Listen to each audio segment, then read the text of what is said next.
అసలేందిరా మన బతుకింత దరిద్రంగా ఉంది. ఏమన్నా డాన్స్ వీడియోలు చేద్దామంటే డాన్స్ రాదు. పోనీ ఏదన్నా చేసి పీకుదామంటే టాలెంట్ లేదు. చదువుకుందామా అంటే చదువు రాదు. పోనీ చెప్పుకోవడానికి బ్యాక్‌గ్రౌండ్ ఏమన్నా ఉందంటే అది లేదు. ఉన్న ఎకరాలన్నీ తాతేమో రత్తాలకి రాసేసాడు. హెయిర్ కేర్ వీడియోలు చేద్దామంటే నెత్తి మీద ఉన్న బొచ్చే లేదు. పోనీ జిమ్‌కెళ్ళి ట్రాన్స్‌ఫర్మేషన్ వీడియోలు చేద్దామంటే అది లేదు. జిమ్‌కి డబ్బులు లేవు. ఒకవేళ కట్టినా వెళ్ళడానికి బద్ధకం. అసలేందిరా ఇది? మన జీవితంలో చెప్పుకోవడానికి ఒక టాలెంట్ గూడా లేదా?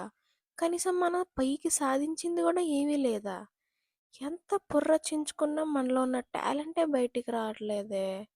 ఏదోటి ఏడ్చి సావాలి గదా పుట్టినందుకు. ఏం జేయాలసలు మనం? ఏందిరా ఇది? అసలు ఎంత ఆలోచించినా ఒక్కటి బుర్రలోకొచ్చి సావదు. ఒక్క టాలెంట్ గూడా లేదా మనలో? ఇంత దరిద్రమైన పుట్టుక మనది. మన లైఫ్‌లో